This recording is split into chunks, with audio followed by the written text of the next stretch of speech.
Hello guys, this is Lita from Bowling Green.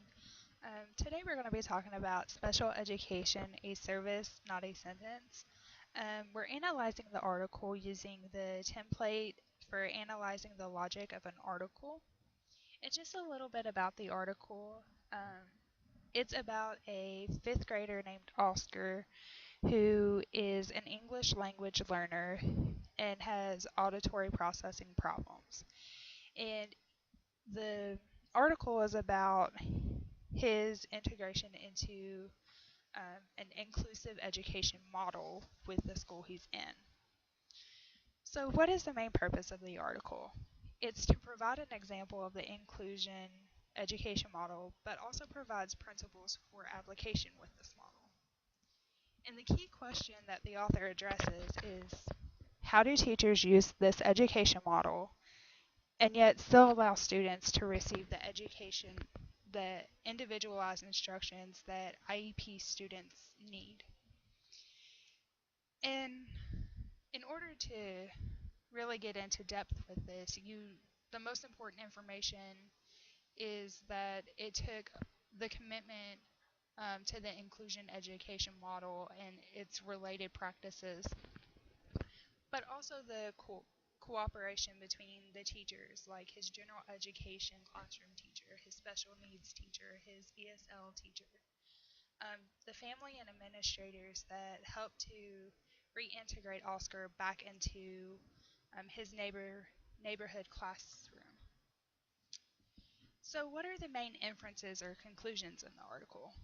Um, the author seems to imply that students need to be included in a general education classroom as much as they can, while still getting the individualized instruction that they need.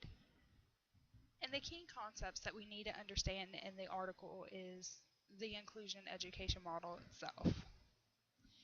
And what the author means by this concept is that students with IEPs or um, other disabilities or other needs who need the extra attention or help need to be in a general education classroom or a homeroom classroom as much as possible.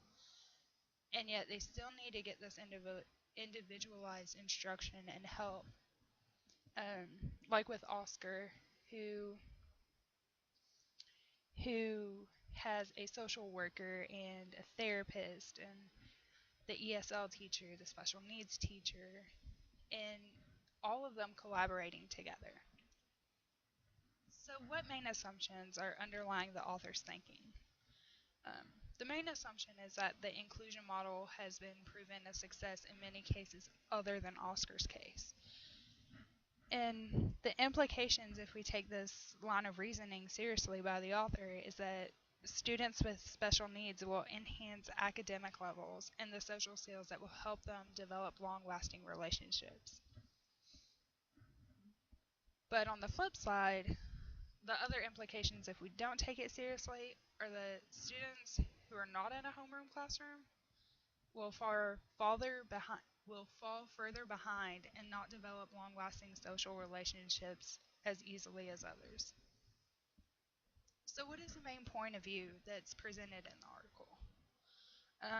The main point of view is that the success of the inclusion education model through Oscar's experience is being presented.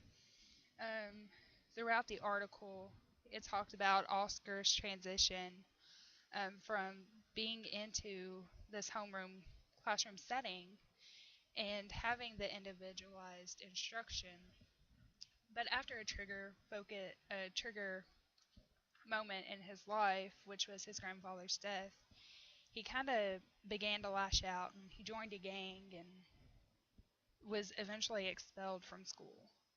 But with the help of the teachers that he was working with and his social worker and his family, and he was able to be reintegrated into the school system um, because of their dedication. And the biggest part, the biggest focus was that the inclusion model takes dedication. It takes a lot of commitment and that you stay in contact with people. And in Oscar's case, communication was the essential part of this new plan.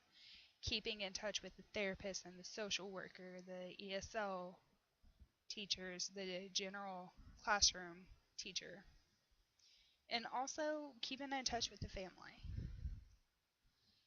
And here's my Works Cited page if you want to read the article. It is a wonderful article that I think everyone should read. Alright, I will see you guys later, and I will have the template posted below. Alright, see you guys later.